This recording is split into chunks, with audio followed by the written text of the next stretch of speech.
একটি উপকারী চাকর, তবে এক ভয়ঙ্কর মালিক। কথাটি বলেছিলেন ক্রিস্টিয়ান লুইস লেঞ্জ। অর্থাৎ প্রযুক্তি ততক্ষণ পর্যন্ত আমাদের জন্য উপকারী যতক্ষণ আমরা প্রযুক্তিকে নিয়ন্ত্রণ করব। সেটি তখনই ভয়ঙ্কর হয়ে যায় যখন প্রযুক্তি আমাদের নিয়ন্ত্রণ করে। ধন্যবাদ মাননীয় সভাপতি। বিতর্ক চলছে এবং আজকে আমাদের বিতর্কের বিষয় নির্ধারণ করা হয়েছে প্রযুক্তি নির্ভর শিক্ষা ব্যবস্থা জ্বেলেছে আলো, হ্রাস করেছে ঔজ্জ্বল্য। এটা বলা বাহুল্য যে ডিজিটাল প্রযুক্তি ব্যবহারের ফলে বাংলাদেশের শিক্ষা ব্যবস্থায় বৈপ্লবিক পরিবর্তন এসেছে, কিন্তু এই পরিবর্তন আসার সাথে সাথেও আমাদের শিক্ষা ব্যবস্থায় কিছু অসুবিধা লক্ষ্য করা গেছে। আর যদি আমরা আমাদের শিক্ষা ব্যবস্থার অসুবিধাগুলো লক্ষ্য করি তাহলে প্রথমেই আসছে অসম অ্যাক্সেস, বিক্ষিপ্ততার সম্ভাবনা এবং প্রযুক্তির উপর অতিরিক্ত নির্ভরশীলতা।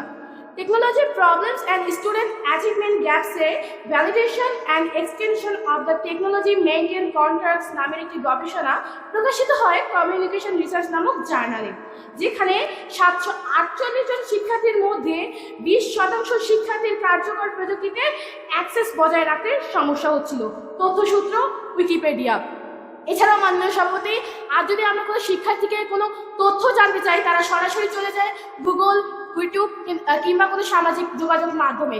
তাদের মধ্যে যে বই পড়ার প্রবণতা রয়েছে সেটি ধীরে ধীরে হারিয়ে যাচ্ছে।